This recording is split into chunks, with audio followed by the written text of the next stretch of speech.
এমন সময় গিরি গোবর্ধনকে ধারণ করে রেখেছিলেন বলে ভগবান কৃষ্ণ শান্তি পেয়েছে।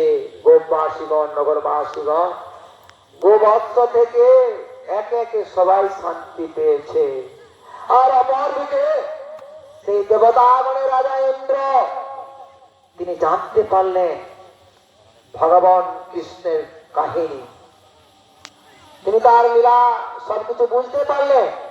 অবশেষে দেবরাজ ইন্দ্র ভগবান কৃষ্ণের চরণে ক্ষমা প্রার্থী হলেন।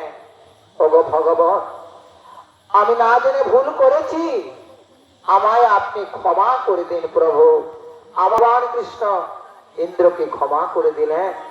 আর সেই থেকে গোপবাসীগণ ভগবান কৃষ্ণের চরণে একে একে সবাই আরাধনা বন্দনা সবাই করলেন।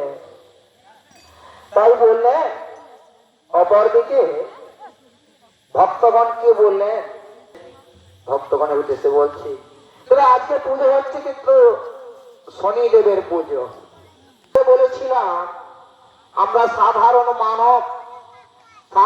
মানব হয়ে দেবতাগণের সঙ্গে বাদ বিসম্বাদ করতে নাই। আমাদের কাছে 33 কোটি দেবদেবী সবাই সমান।